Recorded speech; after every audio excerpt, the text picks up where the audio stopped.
اسرائیل کا ایرانی وفد پر حملے کا منصوبہ ناکام، کوئی آنکھ اٹھا کر دیکھے گا تو ہم نمٹ لیں گے، پاکستان کا پیغام، صحافی حماد حسن کا دعویٰ۔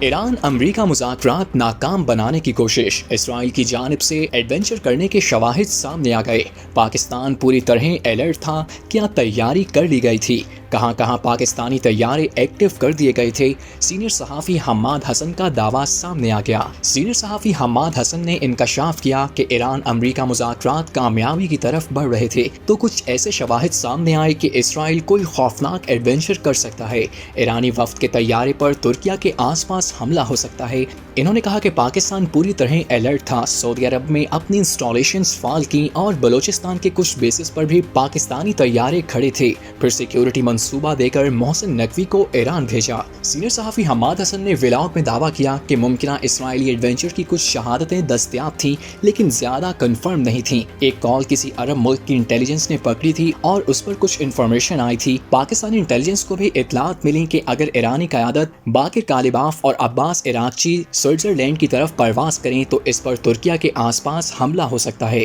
حماد حسن نے کہا کہ فوری طور پر ایسی خبر کو کنفرم کرنا پڑتا ہے، لیکن جب ہم ماضی کو دیکھتے ہیں تو یہ غیر متوقع نہیں تھا، اس کے امکانات ہو سکتے تھے۔ مئی 2024 میں ایرانی صدر کا اسی علاقے میں طیارہ گرا تھا، اس کو بھی ذہن میں رکھیں، صدارتی طیارے کی سیکیورٹی ہوتی ہے، وہ اچانک پہاڑوں میں گر گیا تھا، پھر کچھ ہی عرصہ بعد تہران میں فلسطین کے اہم لیڈر کی شہادت ہوتی ہے جن کا وتیرہ یہ ہوا کہ ان سے یہ بھی غیر متوقع نہ تھا۔ سینئر صحافی نے مزید کہا کہ کچھ مشکوک چیزیں سامنے آئیں تو پاکستان پوری طرح تیار تھا، اس سے پہلے ایرانی قیادت کو محتاط رہنے کی ہدایت کی گئی، پھر وہی منصوبہ محسن نقوی کو دے کر ایران بھیجا گیا کہ آپ کی سیکیورٹی کا ہم نے انتظام کر لیا ہے، کوئی آپ کی طرف آنکھ اٹھا کر دیکھے گا تو ہم دیکھ لیں گے۔